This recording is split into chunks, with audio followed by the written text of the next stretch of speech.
آمین والصلاة والسلام على اشرف الانبیاء والمرسلین وعلى من تبعهم بإحسان الى یوم الدین اما بعد فاعوذ باللہ من الشیطان الرجیم بسم اللہ الرحمن الرحیم سبحانک لا علم لنا الا ما علمتنا انک انت العلیم الحکیم۔ سب طرح کی حمد و ثنا، شکر و احسان اللہ رب العالمین کے لیے ہے جو بڑا ہی مہربان اور نہایت رحم کرنے والا ہے۔ معزز حاضرین، گزشتہ ہفتے سے آپ لوگوں کے سامنے فضائل عشرہ مبشرہ درس، عشرہ مبشرہ کی فضیلت کیا ہے اور ان کی کیا کیا خصوصیات ہیں، اس کا ذکر گزشتہ درس سے شروع کیا گیا ہے۔ ہماری اس میں یہ کوشش رہنی چاہیے جو درس ہوتا ہے کبھی بھی وہ سلسلہ وار ہوتا ہے، ایک کے بعد دو، دو تین چار، ایسا ہے، تو اس میں کنٹینویشن، ترتیب اور مسلسل سننا ضروری ہوتا ہے۔ اگر کوئی ایک درس چھوٹ جائے اور پھر دوسرے درس میں آئے نہیں، تیسرے درس میں آئے، تو پھر وہ مٹھاس اور وہ مزہ نہیں رہے گا جو شروع سے سنتے ہوئے آ رہے ہیں۔ تو سب سے پہلے اس چیز کو لازم کر لیں، ضروری بنا لیں کہ ہر درس میں ہمیں بیٹھنا ہے۔ اب کہیں کوئی خطاب ہوتا ہے، تقریر ہوتی ہے، بیان ہوتا ہے، بیان 1 گھنٹہ، آدھا گھنٹہ، جو بھی وقت دیا گیا ہے، کسی ایک عنوان پر 1 دن کے لیے بیان ہوتا ہے، تو اس میں جس وقت بیان ہوا اس وقت گئے، سیکھے، سمجھے، عمل کیے، قابل تعریف بات۔ لیکن جو درس ہوتا ہے صرف ایک وقت ہی گئے، وہاں سے بات ختم ہوگی، ایسی بات نہیں ہے، بلکہ اس کا سلسلہ جاری رہتا ہے، ترتیب سے ہوتا ہے۔ تو مسلسل کوشش یہ کریں کہ ہم سارے دروس کو سنیں۔ یہ بیان نہیں ہے، خطاب نہیں ہے، لیکچر نہیں ہے، بلکہ درس ہے۔ ہم جان رہے ہیں کہ صحابہ کرام اس دھرتی میں، اس روئے زمین میں سب سے بہترین مخلوق ہیں، مخلوق میں بھی سب سے اعلیٰ فضیلت والے ہیں، بلند فضیلت والے ہستی ہیں صحابہ کرام۔ اس روئے زمین کی مخلوق میں سب سے بہترین اور فضیلت والے ہستی ہیں صحابہ کرام۔ ان فضیلت والے ہستیوں میں عشرہ مبشرہ، جن کو دنیا کے اندر ہی نبی صلی اللہ علیہ وسلم جنت کی خوشخبری دے دیے، ان صحابہ کرام میں افضل ہے۔ ان لوگوں کے ہی ذکر ہم کرنے کے لیے سلسلہ وار بیٹھے ہوئے ہیں۔ گزشتہ درس میں آپ حضرات کے سامنے ابو بکر صدیق رضی اللہ عنہ، ان کے متعلق میں ذکر کیا۔ ابو بکر صدیق رضی اللہ عنہ کی زندگی کچھ ہم سنے، کچھ ہم بتائے، اور ہماری زندگی میں ہم کوشش کریں کہ ان کی زندگی سے جو سبق ہمیں ملتی ہے اس کو عملی زندگی میں ہم لاگو کرنے کی، لانے کی کوشش کریں۔ گزشتہ درس میں ہم سنے کہ نبی اکرم صلی اللہ علیہ وسلم کے اس دنیا میں دنیاوی اعتبار سے اور اخروی اعتبار سے، شرعی اعتبار سے، ہر لحاظ سے جو مسلسل نبی اکرم صلی اللہ علیہ وسلم کے ساتھ رہے، ابو بکر صدیق رضی اللہ عنہ تھے۔ اللہ کے رسول صلی اللہ علیہ وسلم کی مزاج جس طریقے سے تھا، ویسا ہی مزاج ابو بکر صدیق رضی اللہ عنہ کے اندر آ چکے تھے۔ نبی اکرم صلی اللہ علیہ وسلم کے جو فیصلے ہوتے تھے، ابو بکر صدیق رضی اللہ عنہ کے بھی ہو بہو ویسے ہی فیصلے ہوتے تھے۔ اللہ کے نبی صلی اللہ علیہ وسلم معاشرے کی سدھار کے لیے، لوگوں کے اصلاح کے لیے جس انداز سے سوچتے تھے اور جو طریقہ کار ہوتا تھا، ابو بکر صدیق رضی اللہ عنہ کا بھی وہی طریقہ کار ہوتا تھا۔ ان سب چیزوں کو واقعات کے ذریعے سے اور مثالوں کے ذریعے سے گزشتہ درس میں آپ لوگوں کو بتلایا۔ گزشتہ درس میں جو آخری بات بتلا رہا تھا کہ ابو بکر صدیق رضی اللہ عنہ اپنے اندر سوچ اور وچار اور سمجھنے کی صلاحیت ہو بہو نبی اکرم صلی اللہ علیہ وسلم کے طرح اپنا لیے تھے۔ کسی غریب لوگوں کی مدد کرنا، کسی خیرات میں یا اچھے کام میں حصہ لینا ہے، عبادات میں آگے بڑھنا ہے، ہر میدان میں بیک وقت ایک ہی ساتھ ابو بکر صدیق رضی اللہ عنہ کا نام آیا کرتا تھا۔ کبھی کبھار اجتماعی صدقہ اور خیرات جب وصول کرتے ہیں، صدقہ اور خیرات زکوٰۃ کے علاوہ چیز نوافل میں سے، کبھی کوئی ایسا موقع آ گیا کہ کچھ رقم جمع کرنی ہے، سبھی لوگ مل کر کے اس میں حصہ لیں، اس میں بڑھ چڑھ کر جو سب سے آگے رہتے تھے ابو بکر صدیق رضی اللہ عنہ ہی رہا کرتے تھے۔ غزوہ جیش العسرہ کے موقع پر اللہ کے نبی صلی اللہ علیہ وسلم کا ایک اعلان ہوا، ایک غزوے میں جانا تھا، اعلان ہوتا ہے کہ جس کے پاس جو جو چیزیں ہیں صدقہ کے طور پر یہاں دے دیں تاکہ فوج کے لیے مددگار ثابت ہوں۔ سارے لوگ اس اعلان سننے کے بعد سب لوگ اپنے اپنے گھروں سے جو چیز میسر تھی، کھانے پینے کی چیز، رقم، پیسے اور بھی جو کچھ تھے سارے چیز لے کر کے آ جاتے ہیں۔ ابو بکر صدیق رضی اللہ عنہ ہی انوکھا ہستی ہیں جو گھر کے ساری چیز کو لے کر کے آ جاتے ہیں، ابو بکر صدیق رضی اللہ عنہ۔ تو اس طریقے سے ہر موقع پر ابو بکر صدیق رضی اللہ عنہ پیش رہا کرتے تھے۔ ایک واقعہ آپ لوگوں کے سامنے بتلاتا ہوں کہ وہ نرم مزاج بھی تھے، بڑا جلدی ان کو انسان کے اوپر رحم آ جاتا تھا، اگرچہ کہ وہ بڑی سی بڑی غلطی بھی ابو بکر صدیق رضی اللہ عنہ کی شان میں کر دے، بڑی سی بڑی غلطی، اس کے باوجود بھی اس بندے کو معاف کر دیا کرتے تھے ابو بکر صدیق رضی اللہ عنہ۔ ایک غزوہ بنو المصطلق، اس میں اللہ کے نبی صلی اللہ علیہ وسلم شریک ہیں اور نبی اکرم صلی اللہ علیہ وسلم کی بیوی ام المومنین عائشہ رضی اللہ عنہا بھی اس غزوے میں شریک ہیں۔ بسا اوقات اللہ کے رسول صلی اللہ علیہ وسلم جب غزوہ میں جاتے تھے، جنگ کے لیے جاتے تھے، ازواج مطہرات میں سے قرآن اندازی کے ذریعے سے جن کا نام نکلتا ان کو ساتھ لے کر کے چلتے تھے۔ غزوہ بنو المصطلق میں ایک مرتبہ نکلے، یہ واقعہ ہے، ذہن میں رہنا چاہیے یہ بات، نکلے اور اس غزوے میں آپ کے ساتھ ام المومنین عائشہ رضی اللہ عنہا ساتھ میں تھیں۔ ایک جگہ پڑاؤ ڈالتے ہیں، پڑاؤ ڈالنے کے بعد یعنی غزوہ دن بھر چل رہا ہے، پوری فوج چل رہی ہے، ایک جگہ رکتے ہیں، رکنے کے بعد رات کے وقت اپنے اپنے ضروریات کے لیے لوگ قضائے حاجات کے لیے ادھر ادھر جاتے ہیں۔ ام المومنین عائشہ رضی اللہ عنہا بھی چونکہ اس غزوے میں تھے اور تو یہ بھی قضائے حاجت کے لیے گئیں رات کے وقت، کچھ رات کے وقت مطلب ابھی فجر کے قریب ایسے رات کے آخری وقت میں قضائے حاجت کے لیے جب جاتے ہیں تو عائشہ رضی اللہ عنہا کا ہار جو پہنے ہوئے تھے وہ ٹوٹ جاتا ہے کسی وجہ سے، اس کے جو دانے ہوتے ہیں بکھر جاتے ہیں، وہ چننے لگتے ہیں۔ ام المومنین عائشہ رضی اللہ عنہا چننے لگنے کے بعد میں نبی اکرم صلی اللہ علیہ وسلم کا اعلان ہوتا ہے، فوج نکلو، یہاں سے سفر کے لیے تیاری کرو، نکلتے ہیں، نکل کر کے پھر جانے لگتے ہیں۔ عائشہ رضی اللہ عنہا کی جو سواری تھی اونٹنی، اس میں ایک ہودج بنا کر پالکی بنا کر کے رکھے ہوئے تھے، اس میں عائشہ رضی اللہ عنہا بیٹھتی تھی سفر میں جاتے وقت۔ اور عائشہ رضی اللہ عنہا کی عمر بھی اتنی زیادہ نہیں تھی کہ جو اس کے ذمہ دار مقرر تھے اس کو اونٹنی پر رکھنے کی یا اونٹنی کو نیچے رکھنے کی، جو ذمہ دار مقرر کیے ہوئے تھے، یہ لوگ اندر کھول کر دیکھتے نہیں تھے کہ کون بیٹھیں یا نہیں بیٹھیں، اور پھر ان کی وزن بھی اتنی زیادہ نہیں تھے کہ اندازہ مل جائے جس میں آدمی موجود ہیں یا نہیں موجود ہیں۔ تو لہٰذا ام المومنین عائشہ رضی اللہ عنہا قضائے حاجت کے لیے گئی ہیں، ہار ٹوٹ گیا ہے، اس کے دانے بکھر گئے ہیں، چن رہے ہیں، اور اٹھانے والوں نے اس پالکی کو اونٹنی پر رکھ دیا اور چل گئے، ایسے خالی پالکی کے ساتھ چلے گئے۔ عائشہ رضی اللہ عنہا جب فوج کے پاس واپس لوٹتی ہیں تو دیکھتے ہیں کہ فوج سارے کے سارے تو چلے گئے۔ نبی اکرم صلی اللہ علیہ وسلم کا ایک اصول ہوتا ہے، طریقہ تھا کہ جہاں پر بھی پڑاؤ ڈالیں، پوری فوج نکلنے کے بعد ایک اور آدمی کو نمائندہ بنا کر کے رکھ دیتے تھے کہ تم پوری فوج کے بعد آخر میں آنا، تاکہ کسی کی کوئی چیز چھوٹ گئی ہے تو وہ لے کر کے پھر بھی آنا ہے، فوج کو دے دینا ہے۔ تو ایک صحابی رسول کو بنا دی۔ صحابی جب دیکھتے ہیں پوری فوج چلے جانے کے بعد تو ام المومنین عائشہ رضی اللہ عنہا فوج کے پاس جہاں پر آئے وہیں بیٹھی رہتی ہیں، ادھر ادھر نہیں جاتے ہیں، اور اپنے چہرے پر دوپٹہ جو اوڑھ لیتے ہیں۔ جب آتے ہیں صحابی رسول تو دیکھتے ہیں یہ تو ام المومنین عائشہ رضی اللہ عنہا ہیں، اور انا للہ و انا الیہ راجعون زور سے پڑھتے ہیں۔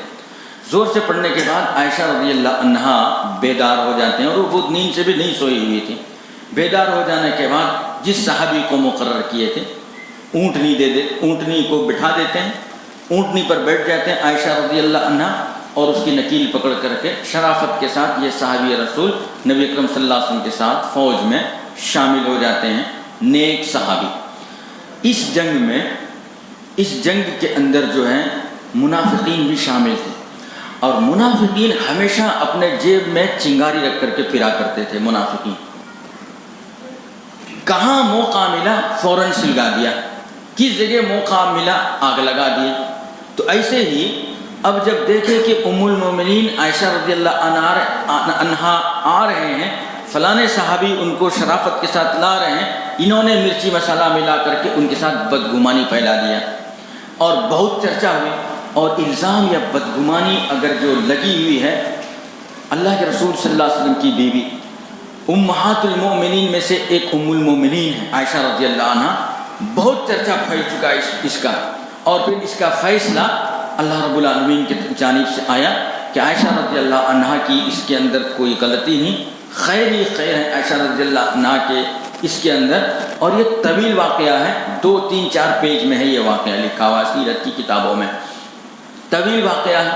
وحی الہی آتی ہے ان کے ساتھ، جو ہے کسی قسم کی کوئی بدگمانی کرنے کی، غلط فہمی کرنے کی ضرورت نہیں ہے۔ اللہ رب العالمین کے چنندہ ہیں عائشہ رضی اللہ عنہ، قرآن مجید کی آیات نازل ہوتی ہیں عائشہ رضی اللہ عنہ کی شان میں۔ اب یہ جو موقع تھے جس وقت یہ بات پھیل رہی تھی، چرچا ہو رہا تھا، اس میں منافقین کے علاوہ بعض صحابہ کے دلوں میں بھی کچھ غلط فہمیاں آ گئی تھیں۔ جو منافق نہیں تھے لیکن کچھ انسان ہونے کے ناطے فطری طور پر کچھ خیالات آ گئے تھے، وحی الہی آ جانے کے بعد ان کی یہ جو غلط فہمی تھی دور ہو گئی۔ جو نیک صحابی رسول تھے ان لوگوں کے بارے میں بات کرتا ہوں۔ مصطح بن اساسہ رضی اللہ عنہ، یہ بھی ایک صحابی، انہوں نے عائشہ رضی اللہ عنہ کی اس بات کو خوب اڑایا، خوب چرچا کیا۔ اور مصطح بن اساسہ جو ہے یہ کوئی مالدار آدمی، حسب و نسب میں بھی بہت بھاری آدمی، خاندانی آدمی ایسا کچھ نہیں تھا، ایک غریب غلام آدمی تھا جس کی پرورش کی ذمہ داری ابو بکر صدیق رضی اللہ عنہ پر تھی، اور انہوں نے خوب اڑایا۔ کہا رہے ہیں ابو بکر صدیق رضی اللہ عنہ کی وجہ سے ان کی زندگی گزر رہا ہے، مصطح بن اساسہ کی، اور انہی کی بیٹی کے متعلق خوب ہیڈ لائنز میں رہے، چرچے میں رہے، سرخیوں میں رہے۔ ابو بکر صدیق رضی اللہ عنہ نے ارادہ کر لیا کہ یہ بندہ جو میرے رزق پر پل رہا ہے، میری کفالت میں زندگی گزار رہا ہے، ایک دانہ نہیں دوں گا اس کے بعد سے۔ قرآن مجید کی پھر وہی آیت نازل ہوتی ہے کہ مومن کا یہ شیوا نہیں ہوتا ہے کہ اگر تمہارے ساتھ کسی نے غلط رویہ کرے تو ان کے دانہ پانی تم روک لو، ایسا نہیں ہوتا۔ ابو بکر صدیق رضی اللہ عنہ جب یہ آیت سنے تو فوراً پھر ان کے ساتھ جیسا پہلے سلوک کر رہے تھے ویسا ہی سلوک کرنے لگے مصطح بن اساسہ کے ساتھ۔ ابو بکر صدیق رضی اللہ عنہ جو کہ ان کی بیٹی کے متعلق، عائشہ رضی اللہ عنہ کے متعلق خوب چرچا پھیلائے تھے۔ اس واقعہ سے میرا بولنے کا مطلب یہ کہ مزاج میں ہی بڑی سادگی اور نرم مزاج تھے ابو بکر صدیق رضی اللہ عنہ، اور یہ واقعات گزشتہ دروس سے سلسلہ وار ہیں۔ ابو بکر صدیق رضی اللہ عنہ ان سب سے زیادہ دوست مردوں میں چاہتے تھے، جن کو محبوب جو تھے نبی اکرم صلی اللہ علیہ وسلم کے، ابو بکر صدیق رضی اللہ عنہ تھے۔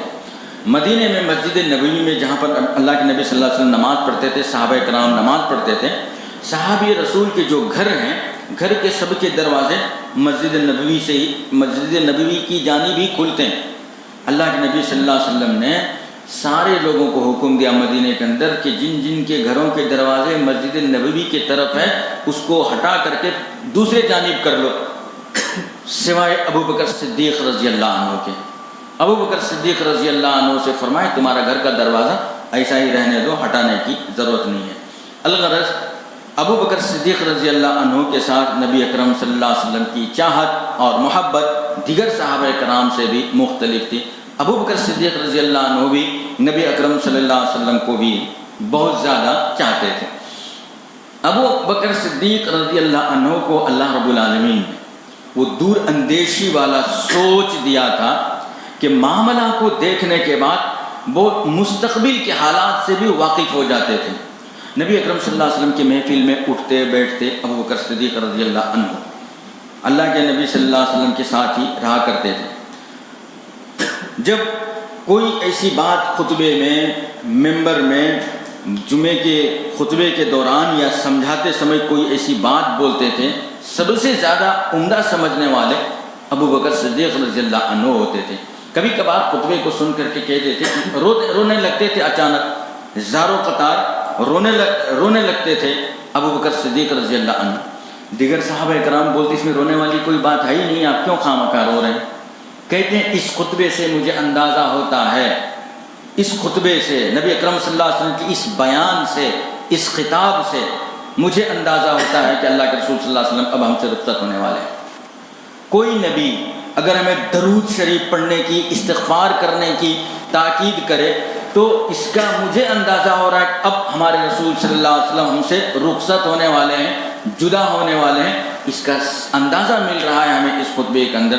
ابو سعید خدری رضی اللہ عنہ راوی ہیں، فرماتے ہیں ایک مرتبہ اللہ کے نبی صلی اللہ علیہ وسلم خطبے میں عام الوفود کے موقع پر فرمایا۔ عام الوفود کیا ہے؟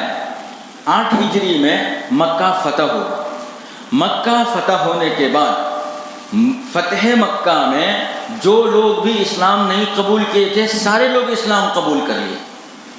بعض لوگ بادل ناخواستہ نہیں چاہتے ہوئے بھی اسلام قبول کر لیا، اور دوسرا راستہ نہیں، اسلام قبول کر لیا، اور یہ لوگ مسلمانوں کے ساتھ رہتے لیکن ابھی اس کا اسلام مکمل نہیں ہوا تھا، یہ تو چاہ کر کے اسلام نہیں قبول کیے، کوئی راستہ نہیں ہے، اسلام قبول کرنا ہی کرنا ہے، اب دوسرا راستہ نہیں، اس لیے اسلام قبول کیے، لیکن یہ لوگ مکمل اسلام والے نہیں ہوئے۔ لیکن جب یہی لوگ مسلمانوں کی صف میں رہنے لگے، مسلمانوں کے ساتھ اٹھنے بیٹھنے لگے، نبی اکرم صلی اللہ علیہ وسلم نے ان مسلمانوں کے متعلق گواہی دی، حسن اسلامہ، جو لوگ نہ چاہتے ہوئے مجبوراً اسلام قبول کیا تھا ان کا اسلام درست ہو گیا مسلمانوں کے صف میں رہتے۔ تو یہ فتح مکہ 8 ہجری۔ 9 ہجری کو عام الوفود کہا جاتا ہے۔ عام الوفود کیا ہے؟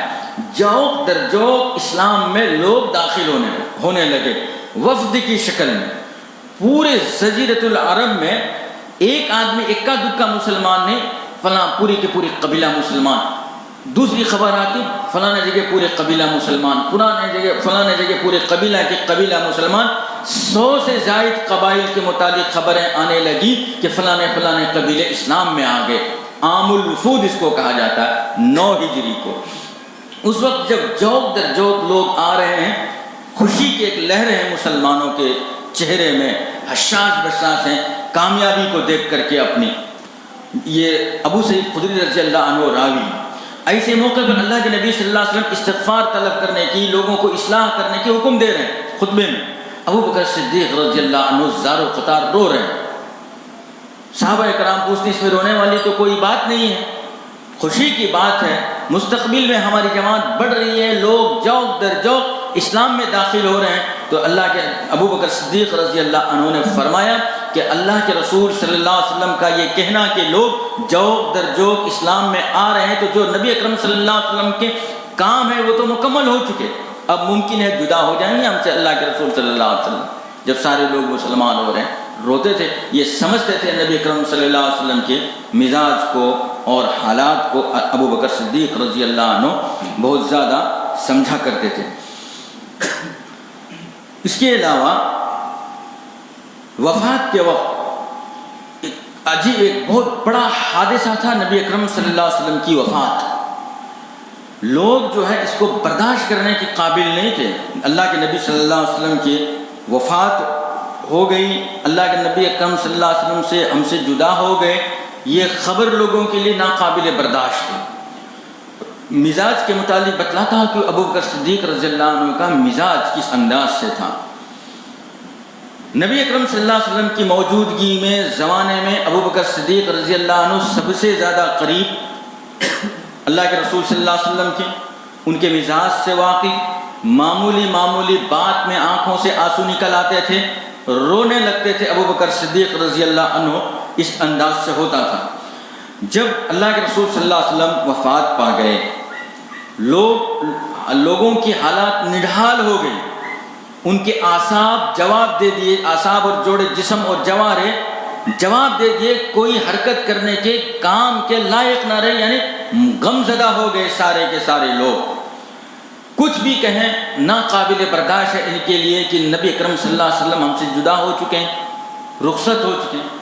حالات یہ ہو گئی کہ عمر بن خطاب رضی اللہ عنہ اپنے نیام سے تلوار نکال لیے، اگر کوئی یہ کہتے کہ اللہ کے رسول صلی اللہ علیہ وسلم ہم سے جدا ہو گئے، وفات پا گئے، تو میں ان کی گردن اڑا دوں گا۔ ایک بڑے جوش میں تھے، جوش و خروش میں تھے، جذبے میں تھے، لیکن ابو بکر صدیق رضی اللہ عنہ ان کو ہاتھ پکڑ کر کے نبی اکرم صلی اللہ علیہ وسلم کے پاس لے کر کے چلتے ہیں، جس جگہ وفات پائے تھے حجرہ عائشہ میں رضی اللہ عنہا، وہاں پر ان کو دکھاتے ہیں اور پھر تسلی دلاتے ہیں، سمجھاتے ہیں، الا من کان یعبد ان من کان یعبد محمدا فإن محمدا قد مات۔ یاد رکھو، عمر بن خطاب رضی اللہ عنہ کو ابو بکر صدیق رضی اللہ عنہ سمجھاتے ہیں، اس دنیا میں جو آدمی محمد صلی اللہ علیہ وسلم کی عبادت کیا کرتے تھے، محمد صلی اللہ علیہ وسلم تحقیق کے بے شک گزر گئے، وفات پا گئے۔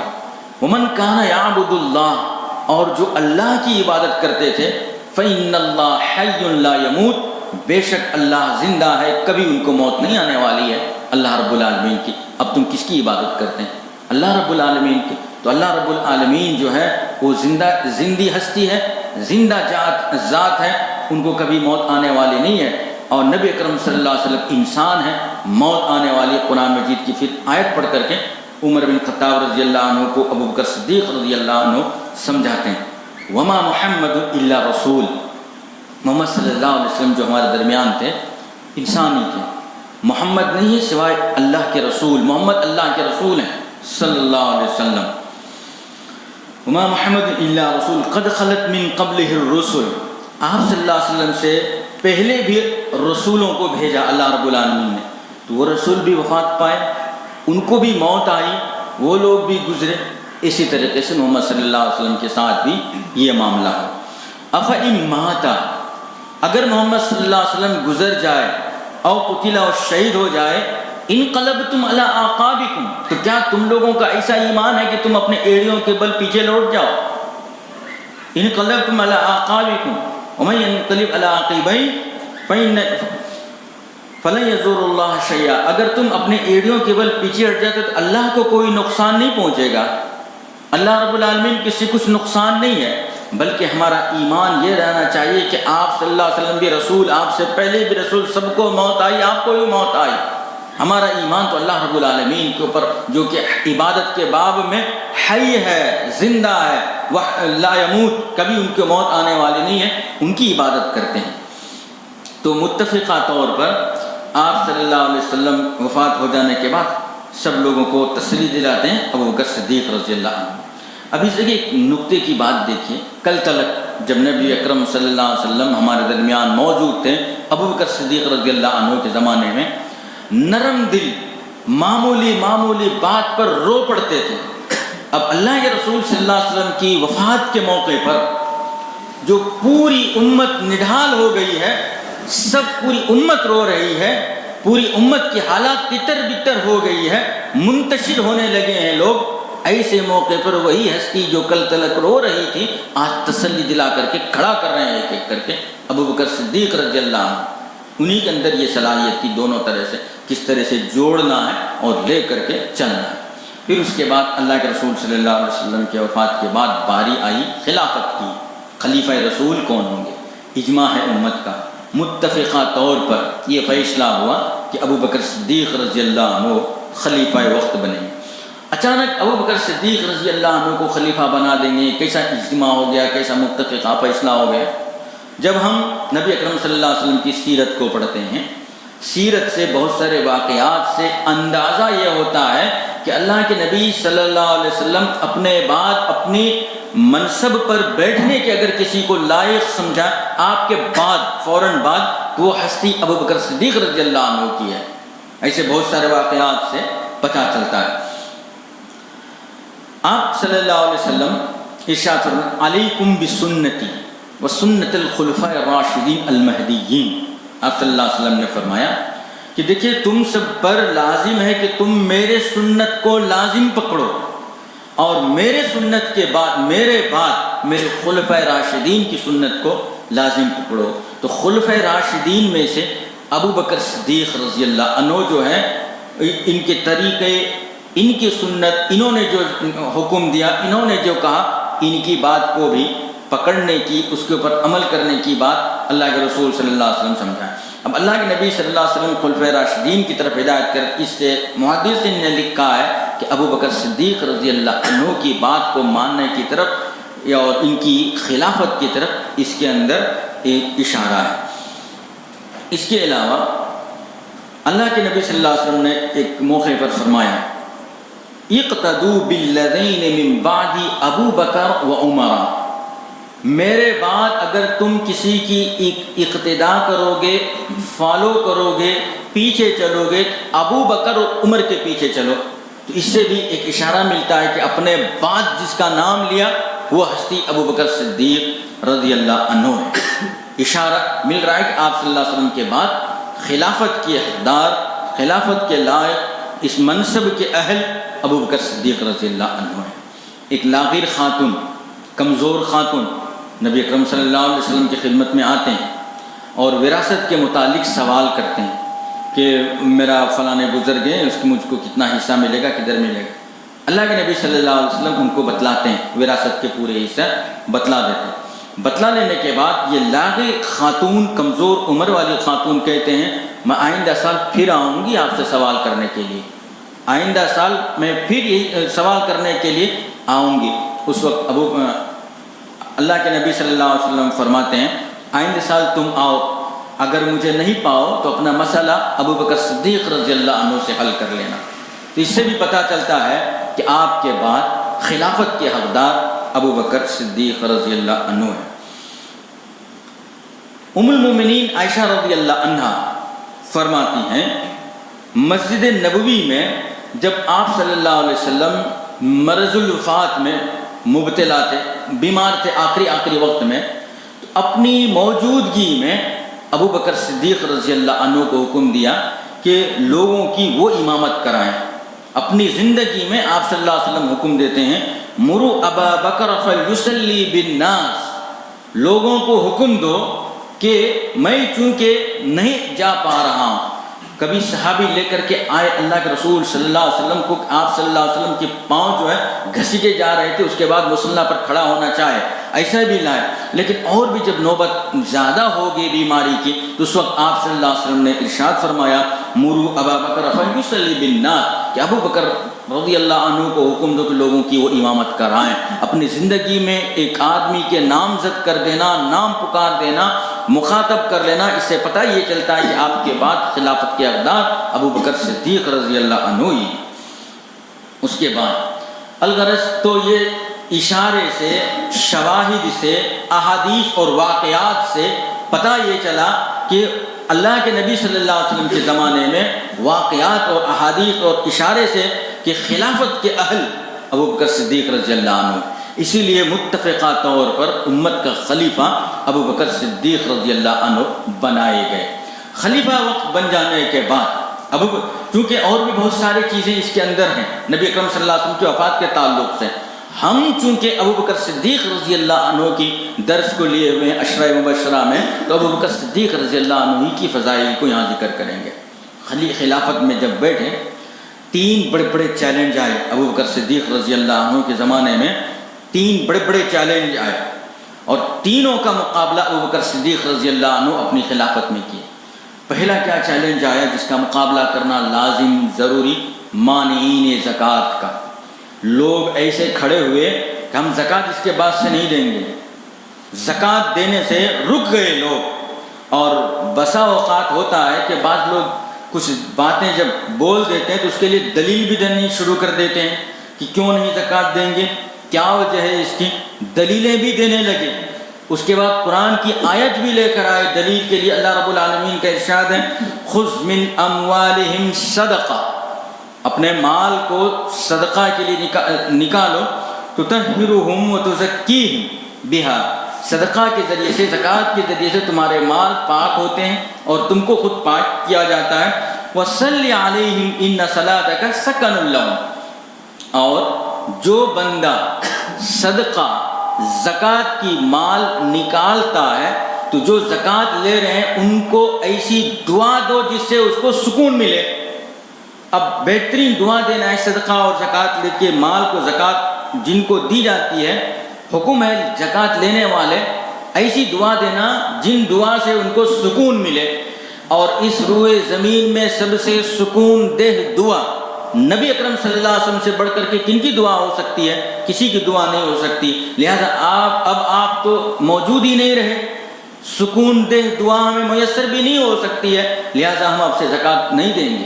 تو مانعین نے زکوٰۃ کی ایک جماعت یہ پیدا ہوئی، سکون۔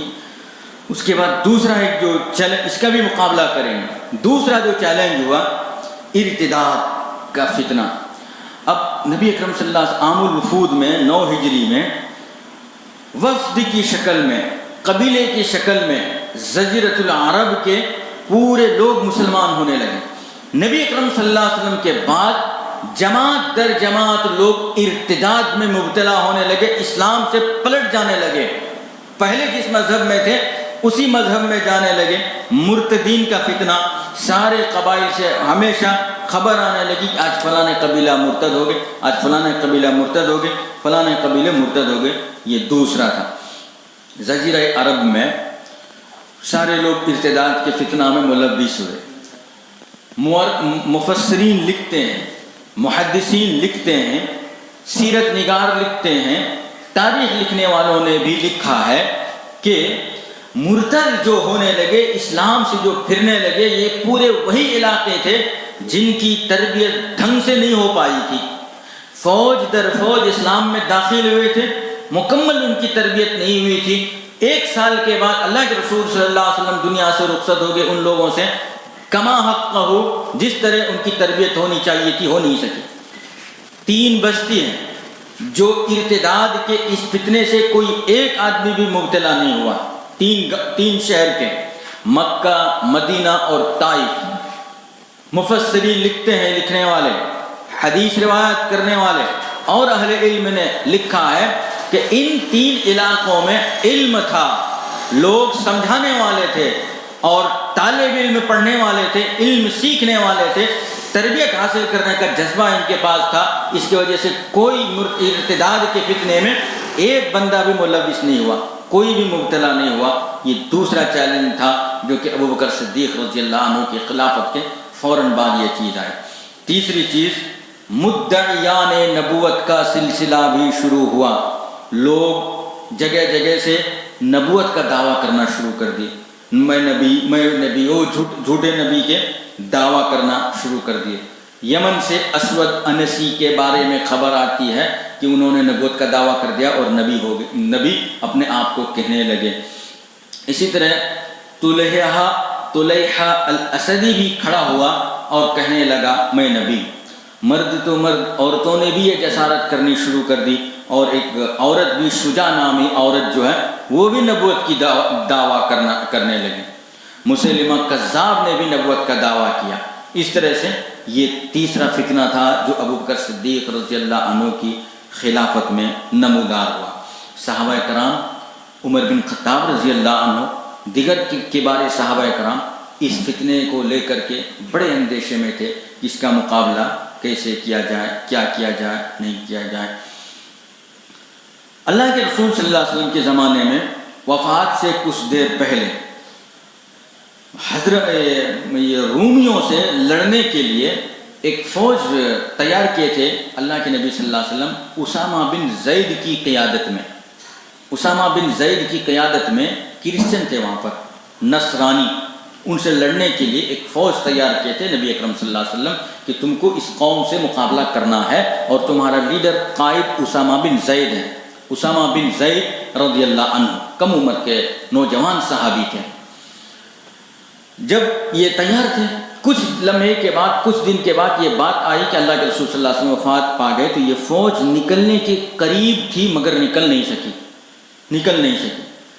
ابو بکر صدیق رضی اللہ عنہ نے جب اپنی خلافت میں بیٹھے تو سب سے پہلا یہ کام کیا کہ جو فوج رک گئی تھی نبی اکرم صلی اللہ علیہ وسلم کے زمانے میں، اسامہ بن زید رضی اللہ عنہ کی قیادت میں اس کو رومیوں سے مقابلے کے لیے روانہ کرنے کے لیے تیار ہو گئے۔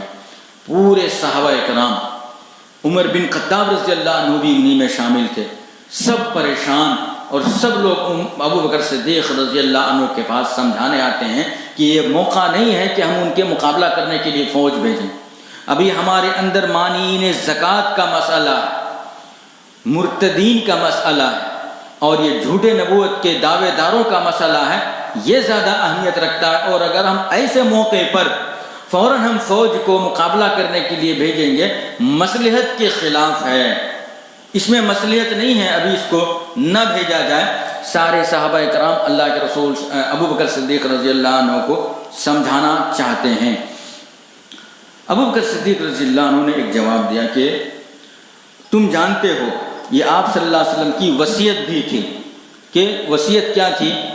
رومیوں سے مقابلہ کرنے کے لیے اسامہ بن زید کی قیادت میں ایک فوج کو روانہ کی جائے، تو آپ صلی اللہ علیہ وسلم کی یہ وصیت تھی، اور میں نہیں چاہتا ہوں کہ اپنی خلافت کا آغاز نبی اکرم صلی اللہ علیہ وسلم کے حکم کے خلاف ورزی سے شروع کروں، میں اپنی خلافت کا آغاز نبی اکرم صلی اللہ علیہ وسلم کے حکم کی خلاف ورزی کرتے ہوئے شروع کروں، اپنی خلافت کا آغاز ایسا نہیں کر سکتا ہوں میں، لہذا میں اس فوج کو بھیجوں گا تو بھیجوں گا۔ ابو بکر صدیق رضی اللہ عنہ کہتے ہیں۔ اس کے بعد آپ نے یہ بھی فرمایا، قسم ہے رب العالمین کی، ابو بکر صدیق رضی اللہ عنہ کہتے ہیں قسم ہے رب العالمین کی، اگر درندے ابو بکر کو نوچ نوچ کر کے کھا جائیں تب بھی ابو بکر صدیق رضی اللہ عنہ اس فوج کو بھیج کر ہی دم لیں گے، تبھی بھی بھیجیں گے ابو بکر صدیق رضی اللہ عنہ نے اس طریقے سے کہا۔ پھر اس کے بعد عمر بن خطاب رضی اللہ عنہ بھی ابو بکر صدیق رضی اللہ عنہ کو سمجھانے کے لیے آتے ہیں، سمجھاتے ہیں ان کو کیا کیا جائے، کدھر کیا جائے، سب چیز سمجھاتے ہیں۔ تو لیکن کسی کے کوئی سمجھائے، عمر رضی اللہ عنہ بھی سمجھاؤ یا دیگر صحابہ اکرام سمجھاؤ، ابو بکر صدیق رضی اللہ عنہ بھیجے اس فوج کو۔ اس میں ہمارے لیے عبرت یہ ہے کہ جس وقت انسان کسی بھی کام کا مکمل ارادہ کر لیتا ہے تو مدد اللہ رب العالمین کی جانب سے ہوتی ہے۔ آج بھی اگر ہم کام، دین کا کام اور صحیح منہج کا کام کرتے سمے جو سب سے بڑا چیلنج کا ہمیں مقابلہ کرنا ہوتا ہے، فیس کرنا ہوتا ہے، ابھی ماحول برابر نہیں، فلاں آدمی یہ ہو جائے گا، ایسا کرے تو ویسا ہو جائے گا، ویسا کرے تو یہ ڈر کے ایک کام بھی نہیں کرتے ہیں۔ جو آدمی اٹل رہتے ہیں اپنے فیصلے پر، ہمیں یہ کام کرنا ہے تو کرنا ہے، تو اللہ رب العالمین کی مدد رہتی ہے۔ اور جو لوگ ڈرتے رہتے ہیں، اگر ہم اس موقع پر لوگوں کو جماعت کی دعوت دے، قرآن کی دعوت دے، حدیث کی دعوت دے، صحیح منہج کی دعوت دے، فلاں آدمی کی طرف سے یہ فتنہ آ جائے گا، فلاں آدمی یہ کر دیں گے، فلاں آدمی یہ کر دیں گے، خوف اور ڈر کو پیدا کیے، مرتے دم تک لوگ ڈرتے ہی رہیں گے۔ ابو بکر صدیق رضی اللہ عنہ جب فوج کو باہر بھیج دینے کے بعد ایک فائدہ یہ اثر یہ ہوا مسلمانوں کے علاوہ غیروں کے اندر، پہلے سے مسلمانوں میں آپسی کئی مسائل ہیں، انہی میں سے مانعین زکوٰۃ پیدا ہوا ہے، زکوٰۃ کو نہ دینے والے لوگ بھی پیدا ہوئے ہیں مسلمانوں میں سے ہی لوگ مرتد ہو رہے ہیں، پھر اس کے بعد جھوٹے نبوت کے دعوے دار بھی پیدا ہوئے ہیں، ان کا بھی مقابلہ کر رہے ہیں مسلمان، اور پھر فوج بنا کر کے دشمنوں سے لڑنے کے لیے بھی بھیج رہے ہیں مسلمان۔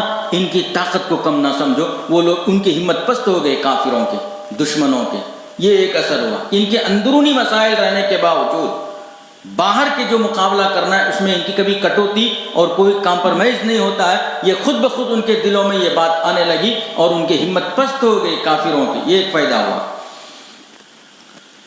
اس کے بعد جو دوسرا مسئلہ تھا مرتدین کا، ایک تو بھیج دیجیے، اور اس کا روب پیدا ہوا غیروں کے اندر، یہودیوں کے اندر، نصرانیوں کے اندر، اہل کتاب کے اندر، جو بھی اسلام کے دشمن تھے سب کے، کہ ان کی فوج، ان کے پاس فوج بھی ہے، آپسی مسائل حل کرنے کی صلاحیت بھی ہے اور سب کچھ ہے، ان کے پاس مقابلہ کرنا ہمارے بس کی بات نہیں ہے، ٹھنڈے پڑ گئے لوگ۔ دوسرا مسئلہ جو تھا مرتدین کا، مرتدین کے متعلق ان سے نمٹنے کے لیے جو اور نبوت کے جھوٹے دعوے دار ان لوگوں سے دو مسئلے تھے۔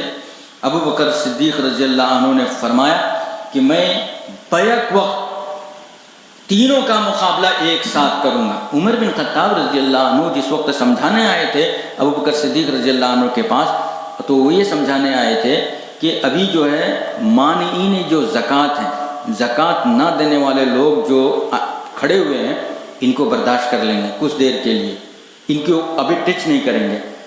جو لوگ مرتد ہو رہے ہیں اس پر محنت کریں گے، اور پھر جو جھوٹے نبوت کے دعویٰ کر رہے ہیں ان دونوں سے لڑیں گے فی الحال، اور جو زکوٰۃ منع کیے ہوئے ہیں ان لوگوں کو ابھی ہولڈ میں رکھیں گے، روکے رکھیں گے۔ عمر بن خطاب رضی اللہ عنہ کی اس بات کو سن کر کہا کہ میں بیک وقت تینوں سے مقابلہ کروں گا، تینوں سے نمٹوں گا، تینوں سے بھی میں لڑوں گا، اور تینوں کا مقابلہ بھی میں کروں گا۔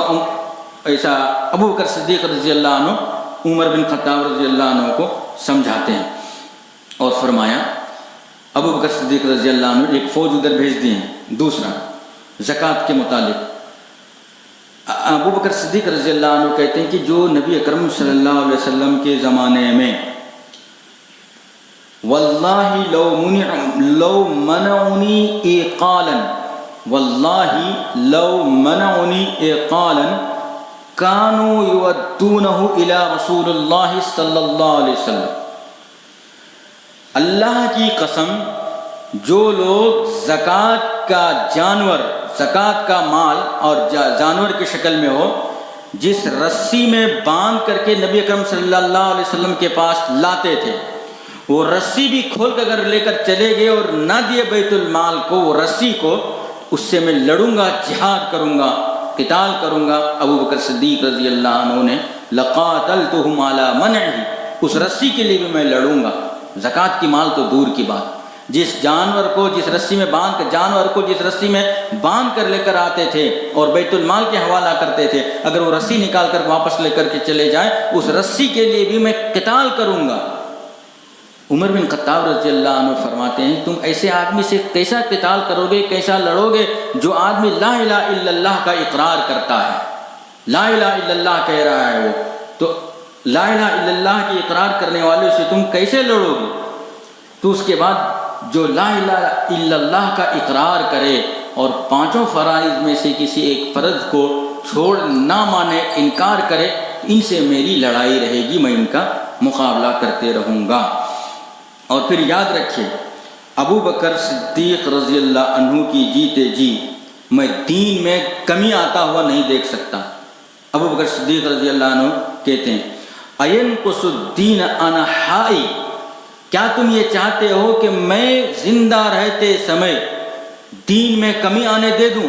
میری زندگی میں کسی قسم کی میں کمی آنے نہیں دوں گا، چاہے مانعین زکوٰۃ کا مسئلہ ہو، مرتد کا مسئلہ ہو، یا جھوٹے نبوت کے دعووں کا کرنے والوں کا مسئلہ ہو، میں تینوں سے لڑوں گا۔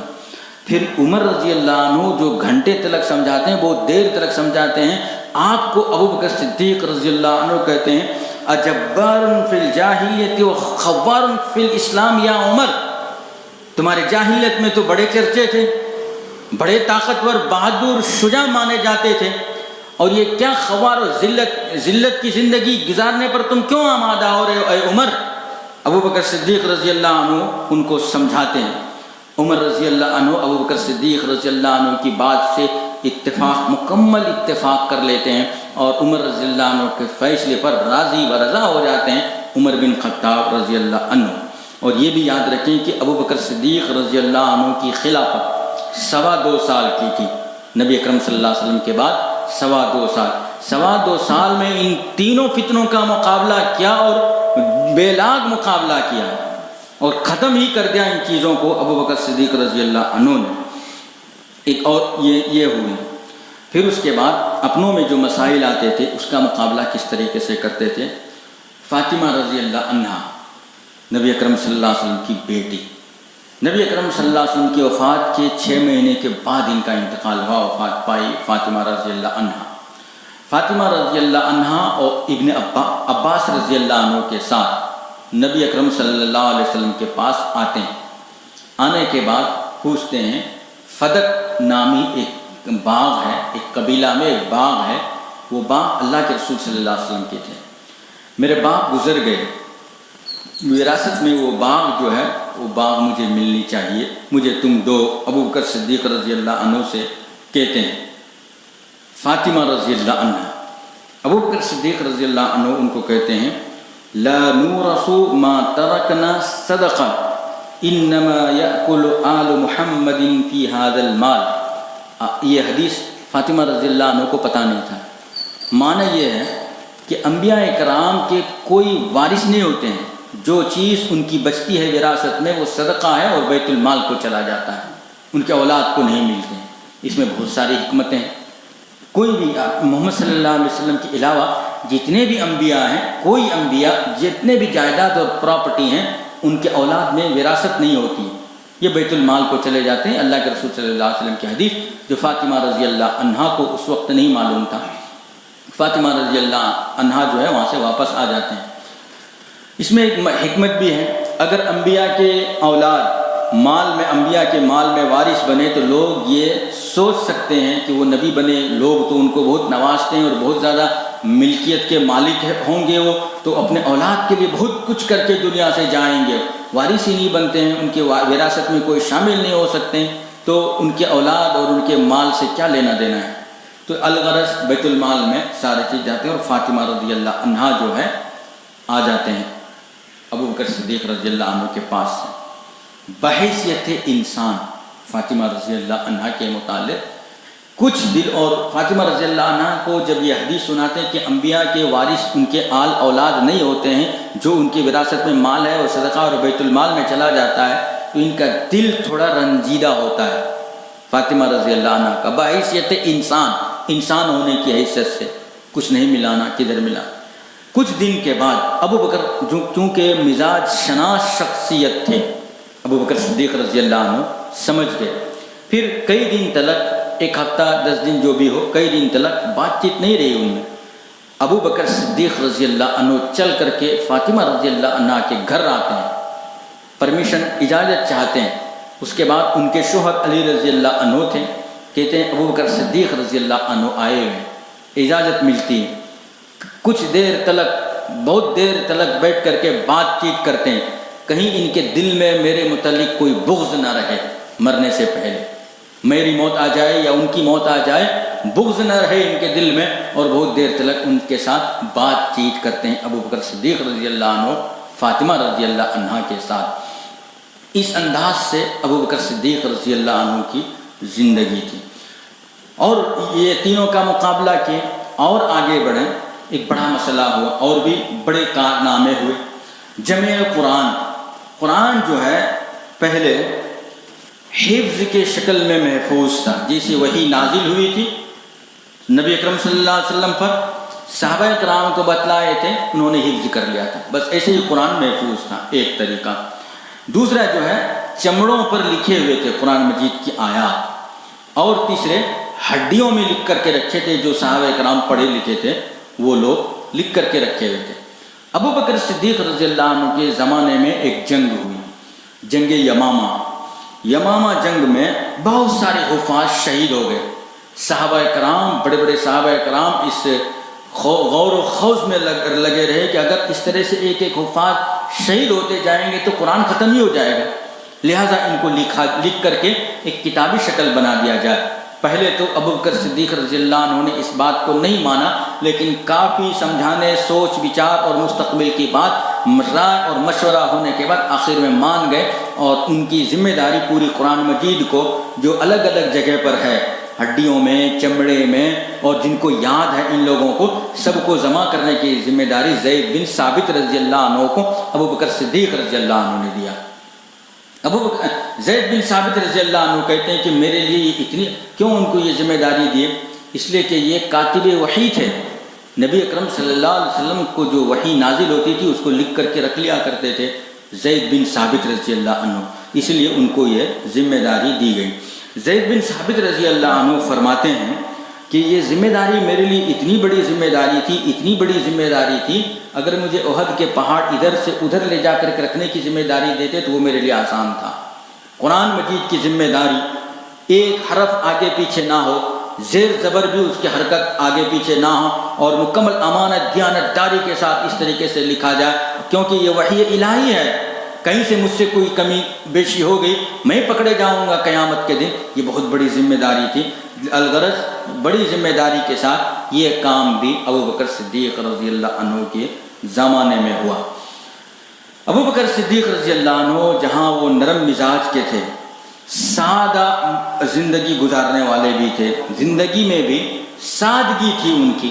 وفات سے پہلے اپنی بیٹی عائشہ رضی اللہ عنہا، ابو بکر صدیق رضی اللہ عنہ کی بیٹی عائشہ رضی اللہ عنہا ام المومنین ان سے کہتے ہیں، جب میں مر جاؤں وصیت کے طور پر کہتے ہیں، میرے پاس بیت المال کی ایک اونٹنی ہے، ایک برتن ہے اور ایک چادر ہے۔ ایک اونٹنی، ایک برتن جس کو بیت المال کے لیے استعمال کیا کرتا ہوں، اور ایک چادر بیت المال کی ہے، میرے مرنے کے بعد یہ تینوں تم بیت المال کو لوٹا دینا۔ اتنے سادگی پسند انسان تھے۔ اونٹنی ہے، ایک برتن ہے اور چادر ہے، ان تینوں کو وصیت کرتی کہ بیت المال کی چیزیں بیت المال میں واپس پہنچا دو۔ عائشہ رضی اللہ عنہا نے ان کے وفات کے بعد ان تینوں کو پہنچا دیا عمر رضی اللہ عنہ کے پاس، وہ خلیفہ بنے ابو بکر صدیق رضی اللہ عنہ کے بعد۔ عمر رضی اللہ عنہ نے فرمایا کہ اللہ رحم کرے ابو بکر صدیق رضی اللہ عنہ پر، انہوں نے تو ہم کو بہت سارے چیزوں کا سبق دے گیا، یہ تین چیز لوٹا کر کے بہت سارے چیزوں کا سبق دے گیا۔ آج ہم جماعت اور جمعیت کے جب ہم بڑے بن جاتے ہیں، عہدہ سنبھال لیتے ہیں، ہم کیا ہمارے اولاد اور بڑے بڑے اپنی نجی بلڈنگیں تعمیر ہو جاتی ہے ہمارے بیت المال کے چیزوں سے۔ یہ سب چیزیں عبرت ہیں جو کہ عمر رضی اللہ عنہ اور صحابہ کرام اور خلفائے راشدین سمجھتے تھے۔ ابو بکر صدیق رضی اللہ عنہ کی وفات جو ہے 63 سال میں ہوئی، نبی اکرم صلی اللہ علیہ وسلم کی بھی عمر 63 سال ہی رہے۔ عائشہ رضی اللہ عنہا نے ایک خواب دیکھا تھا، ایک خواب یہ دیکھا تھا کہ ان کے گود میں 3 چاند آ گئے ہیں۔ عائشہ رضی اللہ عنہا ابو بکر صدیق رضی اللہ عنہ کی بیٹی ہیں، انہوں نے خواب دیکھا تھا کہ 3 چاند گرے ان کے گود میں۔ تب ان کو بات سمجھ میں آئی، اس خواب کی تعبیر اب سمجھ میں آئی ان کے والد کے وفات کے بعد۔ آپ صلی اللہ علیہ وسلم حجرہ عائشہ میں ان کا آرام گاہ ہے، وہیں قبر ہے نبی اکرم صلی اللہ علیہ وسلم کی۔ آپ صلی اللہ علیہ وسلم کے بازو میں ابو بکر صدیق رضی اللہ عنہ کو دفنائے گئے۔ عائشہ رضی اللہ عنہ غور کرنے لگی اور تعبیر سمجھ، عائشہ رضی اللہ عنہ کی گود میں جو 3 چاند کے ٹکڑے تھے، یہی 3 چاند تھے جو ان کے گود میں آ گرے تھے، کہ اس کے بعد عمر بن خطاب رضی اللہ عنہ بھی وہیں دفنائے گئے۔ اس کے بعد ابو بکر صدیق رضی اللہ عنہ جب وفات پائے تو وہ جنازہ کا غسل ان کی بیوی اسما رضی اللہ عنہ دیے تھے۔ شرعی نقطہ نظر سے بھی یہ بات یاد رکھیں کہ اور یہ مسئلہ دماغ میں بٹھا لیں اور یہ سوچ لیں کہ وہ فتویٰ غلط ہے جو لوگ کہتے ہیں کہ اگر شوہر مر جائے تو بیوی دیکھنا نہیں ان کو، اگر بیوی مر جائے تو شوہر نہیں دیکھنا ان کو، یہ مسئلہ یہ فتویٰ غلط ہے۔ ابو بکر صدیق رضی اللہ عنہ وفات پانے کے بعد ان کی بیوی ان کو غسل دیتے ہیں، اسما رضی اللہ عنہا۔ شرعی نقطہ نظر سے بھی مرنے کے بعد بھی میاں بیوی ایک دوسرے کو دیکھ سکتے ہیں۔ تو لہٰذا یہ سارے چیزیں ہیں ابو بکر صدیق رضی اللہ عنہ کے تعلق سے۔ انشاءاللہ ہم اللہ سے دعا کریں کہ اللہ رب العالمین ہمیں عشرہ مبشرہ کی ایک ایک کر کے ایسا ہی فضیلتیں سننے، اپنے زندگی میں اس کو لاگو کرنے اور عمل کرنے کی ہمیں توفیق دے۔ آئندہ ہفتے کے درس میں انشاءاللہ جب بھی ہو، اگلا اتوار ہو یا اس کے بعد کا اتوار ہو، عمر بن خطاب رضی اللہ عنہ کی سیرت کو لے کر کے آئیں گے۔ عشرہ مبشرہ میں دوسرے نمبر پر عمر بن خطاب رضی اللہ عنہ ہے۔ اللہ سے دعا ہے کہ اللہ رب العالمین ہمیں ان باتوں پر کہنے، سننے اور عمل کرنے کی توفیق عطا فرمائے۔ آمین وآخر دعوانا ان الحمدللہ رب العالمین۔